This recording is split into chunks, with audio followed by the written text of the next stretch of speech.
If I could advise anything for people moving from project to product, is really take that mindset. Do the dumbest, simplest thing to prove out a theory that you have. Don't come up with 9 million architectural diagrams. Get to working software quickly, do the smallest, simplest thing, and then you can always evolve it and make it more complex and more valuable. Welcome to This is Digital, a podcast brought to you by West Monroe. Join us as we talk to leading experts about bringing the digital mindset to your organization.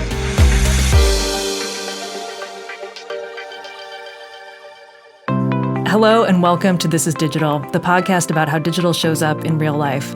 I'm your host, Rissa Redden, partner and chief marketing officer at West Monroe. We're glad you're listening to This is Digital, where we talk to experts about how to go about not just doing digital, but being digital, sharing stories of digital successes and digital failures. Welcome to 2023. What have you resolved to do differently in the new year? We work with a number of clients on how to evolve from the project mindset to the product mindset. To talk us through how to go about doing so, I'm thrilled to be joined on today's episode by Courtney Hemphill, a partner in West Monroe's Product Experience and Engineering Lab. Welcome, Courtney. Thank you, Rissa. Psyched to be here. Looking forward to it. Awesome. Courtney, I'd love for you to share a little bit of your background with our audience. What brought you from Silicon Valley to West Monroe? I started out in science. I was really excited about science. And back then, science really was, if you didn't want to go into academia, what I thought it meant was you go into medicine. So at college, I was at University of Chicago, and I thought, okay, I'm going to be a doctor. And I ended up in my fourth year recognizing that I wasn't really inspired. And so I took a whole bunch of computer classes, and I loved it. It was, the birth of the internet, or at least for me at the time, and we had a computer science lab, and I just spent all my time there. And I had a buddy that was a climbing buddy of mine, actually, a rock climbing buddy of mine, and he had moved out to Silicon Valley. And at that point in time, it was, Silicon Valley was commoditized. So what can you sell on the internet? Diapers, CDs. We decided that we were going to sell posters because the margins on posters, turns out, they're really good. You can print out a poster and then sell it for $10 and ship it. It's all pretty easy. So it was great. I learned how to code at the job, and I learned, a ton of probably really bad practices. But inevitably, it got me exposure to what it looked like to create a company and a product. And, we did everything. We were rolling up posters as well as doing, the basic systems in .NET. And it was great, but it was also exhausting. So I took a break after that. I went climbing for a couple years. And when I got back from that, I discovered this company. It's called Carbon 5, and I spent 16 years there. And we really, in my opinion, were doing what felt to be really radically modern software engineering. It was based off of XP best practices, test-driven development, a lot of pair programming. And we got to work with some really interesting companies. So some of them were brand new, VC-backed, founders coming to us with just an idea. And we would work with them to realize that idea with the product, the design, the software engineering to allow them to grow the company, find their market, find their customers, and scale. Some of these companies you might have heard of, Masterclass, got to work day one with that founder. He was amazing, David Roget. But also worked with a lot of companies that were scaling, hyper-scaling. How do you take a platform that you maybe had built for one thing and then evolve it to do something, wildly different. So we worked with really cool companies, Chime, Square, Stitch Fix. And then, most recently, I got to come into West Monroe. Carbon 5 was acquired. We brought a lot of that expertise. A lot of our people came in. And what we have found is that we now have an opportunity to not just do all of that great work, that product work and design and engineering, but we now have this wealth of expertise within the industries that we serve. So healthcare, energy and utilities, financial services. So it's really allowed us to really take it to the next level. So having a lot of fun here. Been here about a year and really excited about what's to come. Courtney, are the client problems that you're seeing the same or different or continuing to evolve? What are you thinking about for 2023? I think the last 3 months have been like hyperspeed, right? Watching sort of ChatGPT and OpenAI and even things that have been around for a little bit more, but that are starting to get used quite a bit, like Copilot. What technology has done is starting to just get accelerated even more. So I think we're looking at that. We're looking at how that is going to probably open up novel new experiences in the products that we build. I would say, obviously, market conditions are making us look at ways in which we can really optimize what it is that we're doing. I hear quite often right now, do more with less, which sounds ominous, and frankly, it is. I think the companies that are really going to nail it are the ones that are leveraging what they already have and doing less to make more. So how might you look at tightening up your backlog, really looking with a critical eye at your product portfolio and what you should invest in and what you should maybe not invest in. Also understanding your vendor contracts, what flexibility might you have in them? And then finally, just even the basics. What does it look like to really focus in on test automation, right? Less manual QA, more great code coverage, code test coverage, smaller features, better observability. So there's a lot of ways in which we believe that companies can really do better value creation, more revenue creation, not by doing less or doing more with less, but really just focusing in and optimizing.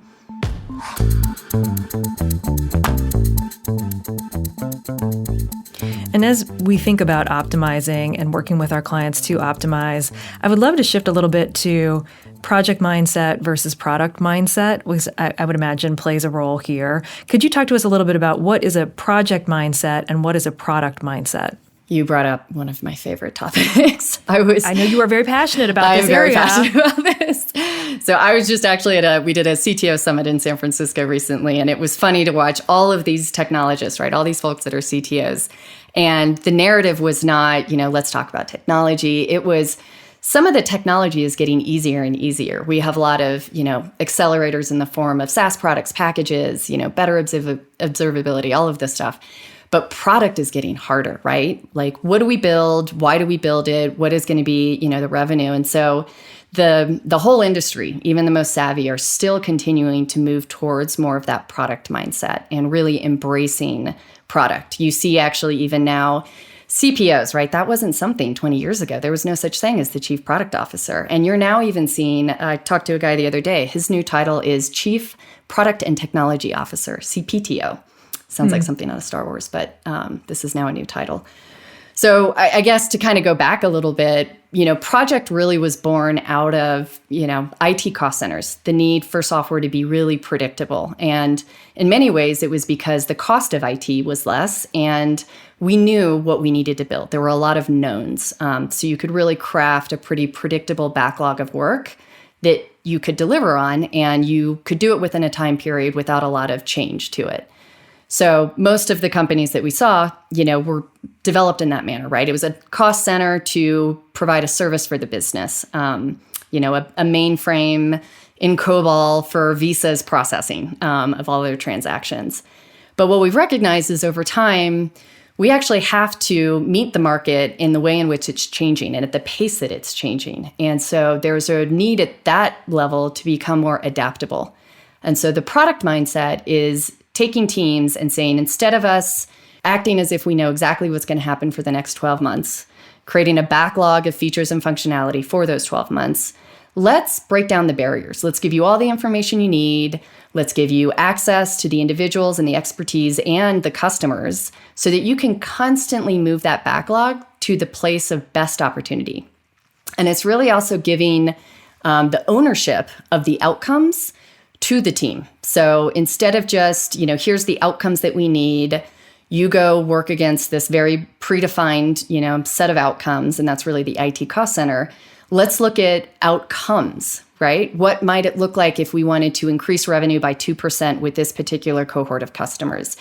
Go solve for that, right? You're going to need to do some degree of exploration. You're going to need to have a rigorous backlog of tests that you might need to spike on and do some design sprints, right? How might we increase revenue? It might be very difficult for us to solve for that without trying some things out. And so that adaptable nature of a product team and that product mindset gets you to a place where you can come up with better ideas, better innovation, and then you can learn from that, right? You can test out things in small incremental ways, and then you can completely change your plan. It doesn't need to be predictable. In fact, it needs to be adaptable. So that's really the core of what I see to be the project to product mindset. And I think what's interesting is that the 10 most valuable companies right now, if you just look at kind of like market cap and those that were founded maybe in the last 30 years, all of them treat software engineering as a profit center, not as a cost center. And USAA is a great example. They did this back in really the early 2000s. They made a huge dynamic shift as an organization to move their IT cost center to a profit center. And they were watching their revenue grow by about 9%, but their IT costs grow by about 19%. And what happened when they changed it to a profit center is they saw IT driving more revenue, driving more profits, and they became really the gold standard for a lot of experiences that customer had with banking in their mobile app, in their website. And everybody's sort of caught up to that now, but they were really the forerunners. And it's partly because they recognized that IT can drive profit. And so you have to orient your business around that, and you have to train your teams for that. Courtney, you used a phrase which I just loved, the place of best opportunity. How do you know when you're there? I mean, you should know because you have identified the outcomes. One of the things that we see happen a lot is that translation of the business vision in the executive minds down to the teams is often the area of sort of friction. So when teams know where the company wants to go, they want to know what outcomes would be most meaningful. What is the revenue goal? What is the customer growth goals? Even do we want to pay down some technical debt? If we know where the business wants to go, we can frame that in a set of outcomes, and then we put measurements against that. The team then can really deliver against that best outcome and identify where the better opportunities are. So it's sort of a state of identifying the business vision, the business strategy, making sure that is distilled down and really understood by the product teams in the form of OKRs, KPIs, really outcomes that are clear for them.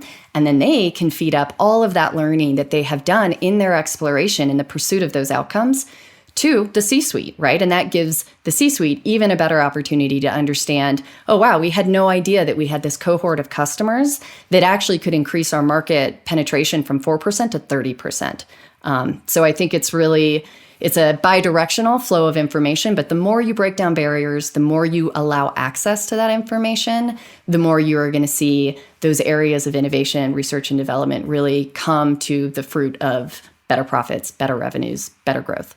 And how would you say we got here? How did this shift begin, moving from the project mindset to the product mindset? It's a good question. I think it was born out of necessity. IT used to actually be less of sort of the total spend. You see companies now, really their IT spend is, it can be anywhere upwards of 35% in some companies. And so you need that to be realized in better revenue. And so what we saw is that every feature that you deliver should have some incremental value, but it also comes at a maintenance cost. So you need to really make sure that the cost of every line of code that you deliver is also delivering a representative value, whether that is in sort of opportunities for growth, revenue, what have you. But you just better be sure that you're getting a return on that investment. And that's really where product comes in. It's ensuring that every line of code that's written is aligned to something that is going to be beneficial to the business. Courtney, in a recent survey of U.S.-based organizations by Source Global Research, 80% of respondents reported that achieving their corporate goals depends on collaboration between different parts of their organization. How do you think about collaboration? We talk about multidisciplinary teams and the value that multidisciplinary teams bring, but how do you think about collaboration? This is something that we have taken a very strong point of view on at West Monroe. The more that you put barriers up between the flow of information, incentives, profit and loss, P&Ls, the more that you are going to create friction. And what we have done at West Monroe is to say, what might it look like? We've broken down barriers between product management, design, and engineering, and wow, was that brilliant what we got out of that. So what would it look like to break it down even further? What would it look like to put our expert industry partners, our consultants, embedded in those teams? What would the product that would come out of that look like? And what we've seen is it is not just an accelerator, it is an innovation. And so the more in which companies can really break down those barriers, it's uncomfortable. I think people really find their ways of working, and it's hard for them to leave them and their tools, right? In many ways, consultants, they are operating in documents and PowerPoints, and software engineers want to develop code and see working software out in the world. So there's a bit of a hurdle to get past, but when you get past it, what you recognize is it's more fun for the teams. The results that you get out of it are better. They're typically more optimized. And at the end of the day, the team is happy, the product is better, and frankly, the customers feel that they're more considered in all of it because we've brought the domain expertise, we've brought the product management, we've considered their experience, and then we've provided some, revolutionary, hopeful technology for them to be able to use to get their job done. And I think you're hitting on something really important around taking full advantage of diversity of perspectives and different lenses on the same problem that you are solving for. Do we need decoder rings? I mean, how do you make that work in practice? That you've got different levels of expertise, you've got different industry expertise. How do we all talk together in a way that's going to drive innovation? Yeah, the best example I have of this was an experience in a room where we had our design, product, and engineers, and we had hit this problem with legal, where we wanted to be able to deliver some of these features and functionalities to the customers, and we were being told, well, this has to go through compliance and then risk, and then legal needs to look at it, and then security. And when we got back, we were like, oh, wow, this is going to be like 6 months before we can even release something to a customer. And that feels really not pretty, that's not agile, that's not adaptable, that's not us getting to the place that we need to be to learn and to make sure this is even the right thing for us to deliver to a customer. So we brought the risk, compliant, and legal team in a room with lots of whiteboards and our software engineer and designers, and we just walked through them the experience. We grounded it in what the customer was going to experience and what the customer was going to do and sort of all the surrounding systems. And we got to a place where we got sign off that day. And it was because the magic of watching a software engineer really walk through a legal person through the implications, really kind of like really the wide reaching, ramifications of what that feature might do, which was limited. It allowed them to sort of say, oh, I didn't understand. I didn't know that. Well, of course, you can do that. That's completely fine. And we'll sign off right now. So I do think that humans can actually communicate pretty well. You can even go to Italy and you can order a cappuccino, believe it or not. Maybe you're mining for half of the time, but you're going to get a cappuccino. You can bring people in a room, allow them to do a co-creation of what the outcome needs to be. Everyone sort of understands where the stakes in the game are, and you have that trade-off discussion. And so I do think that it's really sometimes just getting everyone to take a pause in their day, not, hand off documents to each other, but just get in a room and work through it. And oftentimes you develop trust in that. The next round for us was much easier because we had established that relationship. We had, to your point, decoded really what it was that we were doing so that it was much easier for them to understand what they could sign off on and what needed more review. I think the best way to highlight that continuum of project to product might be some case studies. Are there some examples that you would like to share with our audience today? Yeah, and I think it's a good point, right? A lot of our clients are sort of like, well, it's going to be a while for us to go from where we're at now to this like perfect product mindset. It doesn't need to happen overnight. And frankly, it is a continuum, right? There are things that are still going to exist within an organization that are highly predictable, right? There's very little unknowns and the cost is low for us to continue to execute on it. But the innovation, the growth, the evolution, or migrations, companies that are doing a lot of acquisitions, how they can recognize where product really is going to come in and help create more value there and accelerate and make it more efficient. And I love talking about the case studies because that's where the work gets really fun. There's really two areas that we're looking at right now where we're seeing a ton of need. I think one is companies understanding what it looks like to be high-performing product organization, right? Moving to that product mindset and what that really means for their organization, for their teams, for their capabilities. And then there's sort of a second side, which is companies that are looking at a product portfolio. Maybe they have a product portfolio because they're a large company. Maybe they have a portfolio because they've done some acquisitions. How they can really look at a strategy to really leverage that whole portfolio and also how they better capture that data. That's sort of another area of need. So on that first side, we've been fortunate to work with a pretty large healthcare company. They're about $18 billion in revenue, 40,000 employees, so big company, hard to move that battleship very quickly.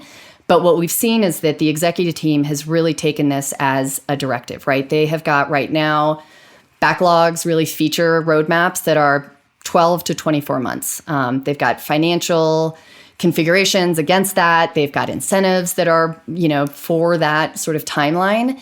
But what's tricky is that they're recognizing they have to move much faster. The market's moving faster. Competitors are coming. They're watching startups really, be created in a 12-month time frame. So they know they need to move more quickly, and they know they need to become more adaptable. So we've gone in with them and done really an assessment at the team level. How is the team functioning? Do they understand the objectives and the values? Do they have the right skills on the team? Do they have the right access? So we did an evaluation at the team level. This was across many areas of the company for the teams themselves to sort of say, like, here's where we feel we're humming, we're doing great, and here's areas of challenge for us. And then we did a similar thing at the executive level, really, looking at, do we have the right leadership? Do we have the right financial plans? Do we understand how to become sort of this digital organization that we want to become? And we use that as sort of like bottom up, tops down. What do we need to do and where do we need to focus on? Where are our areas of strength? Where are our areas of challenge? And we came up with a plan with them on what we could do incrementally over time to move them to a better, really digital agility model. And we're also doing it, I mentioned this before, we're participating with them. This is not just us leaving them with a bunch of thinking, it is us working with them, right? We believe this to be the right way, but let's work with you, right? And we're bringing in really talented leadership. These are people that are directors of product, VPs of product, those that are, really senior engineering technical leads. And they're working with the client to really say, this is what your product teams can operate. This is how they can operate. These are the processes they can use. And we're working with them to deliver products. And in that work, we can really fine tune. How is this working? Is this the right, level of fidelity to this process? Do we need to change the process? Do we need to do things differently? How do we wrap in design within your organization? What does the product management team look like? So we're able to do that in collaboration with them and based on best practices that we've seen at other companies. So that's been really, fun for us. And it's really also great because we get to see how the pilot teams are bringing products to market in a quicker fashion. And then another one I would talk about is sort of that second point, right? What happens when you have a pretty big product portfolio, whether through acquisitions or whether through it is created products internally. And this is a large retailer. They have, $75 billion in sales, 55 million shoppers across almost 20 unique brands. So lots of acquisitions. And really they came to us, how do we unify the customer experience? How do we optimize our supply chain? This is all something that if you have the right foundations, you can start to evolve and create something that is more unified, both for the customer, but also for the internal teams. And what we found was that they had an opportunity to take the data that they had across these many disparate brands and unify it to better optimize internal functions, but also to have a better customer experience. So I think they're sort of an exemplar of that step beyond just the customer 360. It's not just, read data and running BI reports and going off and doing analysis and then coming back and changing your strategy. It's real time, right? Being able to have that bidirectional read-write streaming data platform, it allows you to actually, in the moment, generate insights for your customers and also create unique features that are customized to that user based on more than just their data. It's based on their behaviors of using that product. So that is something that we see to be the best companies are doing it, and moving towards that world where you have that streaming data platform is where a lot of companies need to get to.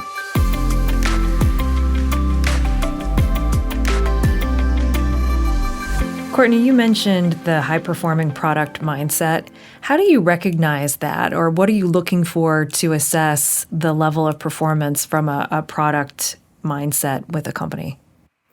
I think what we are looking for is to see them realize outcomes more frequently. Again, when companies have a financial plan that's 12 months in nature, and it takes them 12 months to actually see if that plan was right and realize the value, it's very hard to course correct from there. And it's also very hard to optimize.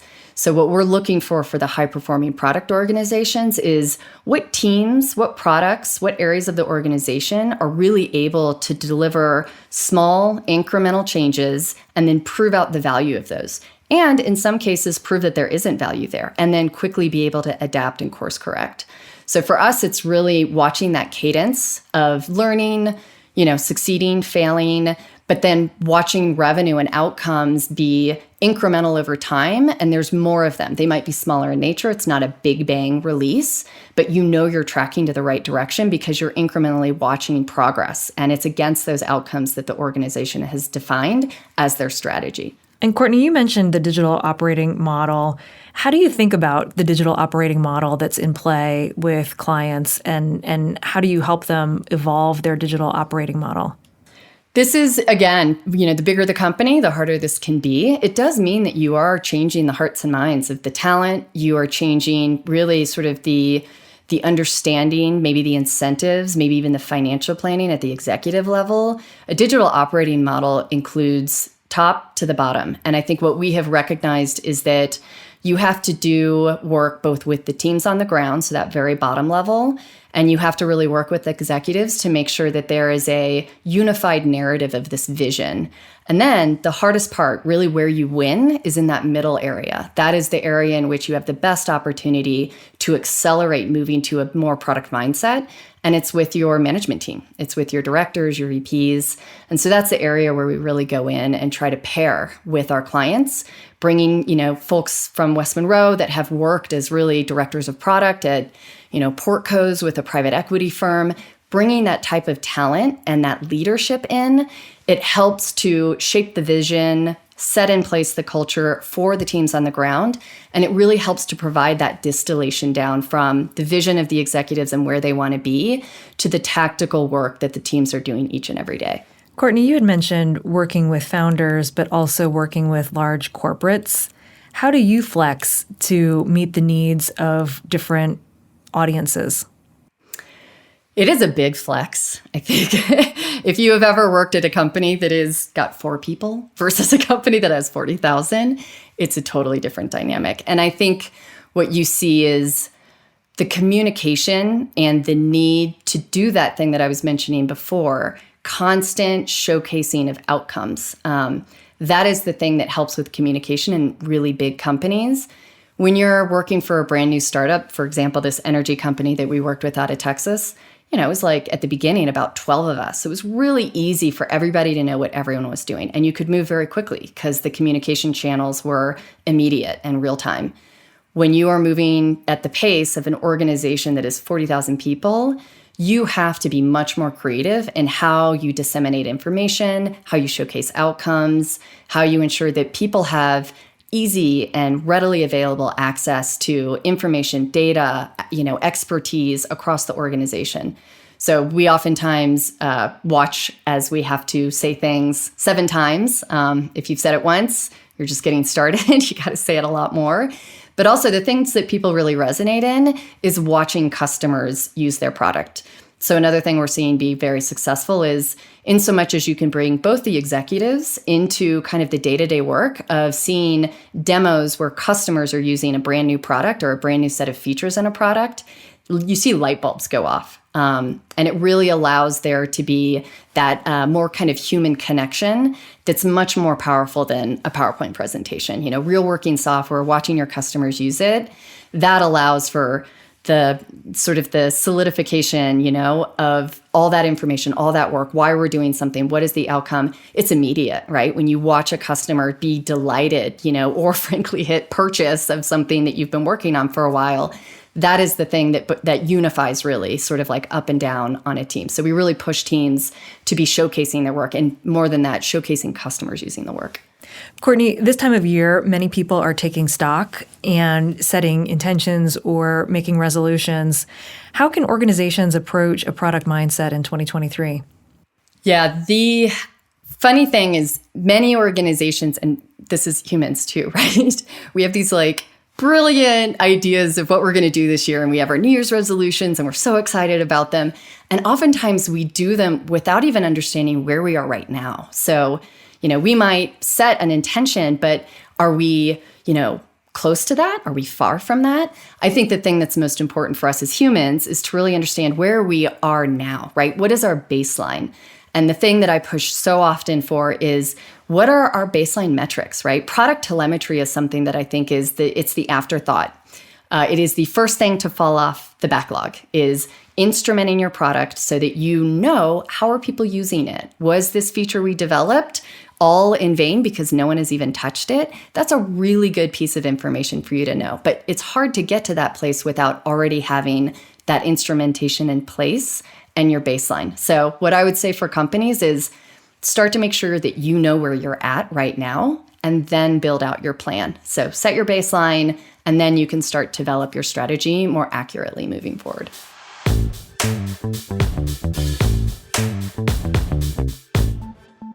Courtney, you mentioned starting with a baseline for 2023. What are common mistakes that you see during the shift from a project to a product mindset? Probably one of the biggest ones is that just not understanding, we instrument most of our software to be really great at monitoring, vulnerability detection, security. But oftentimes what we don't do is we understand what we need to do within the product to understand the customer behavior.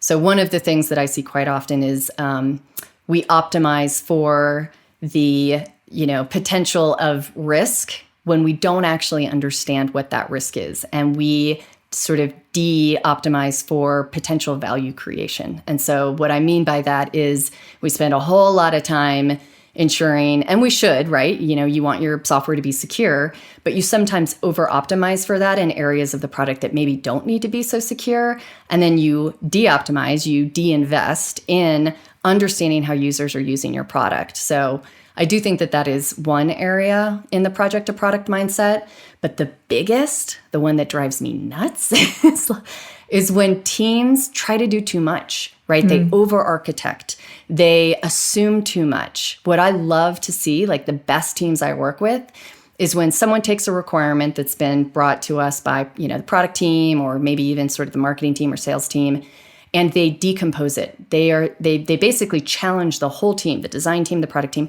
What is the dumbest thing we can do right now to just see if this is right? And those are the teams that I think develop, frankly, more flexible software. It's got less, frankly, like technical debt coded into it because it's the simple thing first. And then you learn. You can always make something more complex. What is hard is to take something complex and make it more simple.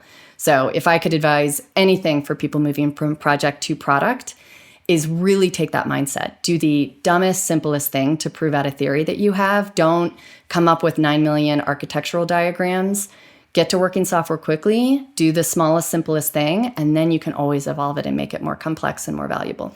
You're reminding me of the quote from Blaise Pascal around, I would have written a shorter letter if I'd had more time, that simplicity is a challenge. So when you see simple, it's so elegant and it's so user-friendly, but it can be hard to get there. Yes. And I would say, when we think about AI and how it's going to start to change how we do software development, the art and the creativity in software is exactly what you just described. It is making things simple. So coding is, at this point, going to be the easy part. The hard part is going to be crafting it in a way that is the simplest thing to get a job done.